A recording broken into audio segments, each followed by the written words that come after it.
وزیر اعلیٰ بلوچستان میر عبدالقدوس بزنجو نے تمام محکموں میں خالی اسامیوں پر شفافیت کی بنیاد پر بھرتی کا عمل تیز کرنے کی ہدایت کر دی، جبکہ وزیر اعلیٰ نے صوبے کے نوجوانوں کو پیغام دیا ہے کہ وہ اعتماد کے ساتھ روزگار کے لیے درخواست دیں۔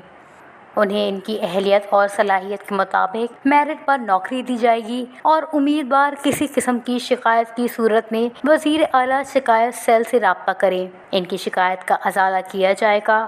وزیر اعلیٰ کی جانب سے تمام انتظامی سیکٹروں اور دیگر متعلقہ حکام کو بھی خالی اسامیاں مشتہر کرنے اور ان پر میرٹ کے اصولوں کے مطابق بھرتی کا عمل شروع کرنے کی ہدایت کی گئی ہے۔ وزیر اعلیٰ کی قیادت میں صوبائی حکومت کی ترجیحات میں نوجوانوں کو اہلیت کی بنیاد پر باعزت روزگار کی فراہمی بھی شامل ہے۔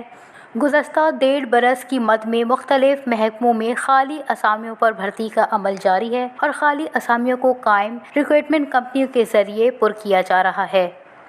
لیویز، تعلیم، صحت اور دیگر محکموں کی خالی اسامیوں کو اخبارات کے ذریعے مشتہر کیا جا رہا ہے، جبکہ police, SNGAD، board of revenue اور سب انجینئر سمیت دیگر اسامیوں پر بلوچستان پبلک سروس کمیشن کے ذریعے بھرتی کا عمل جاری ہے۔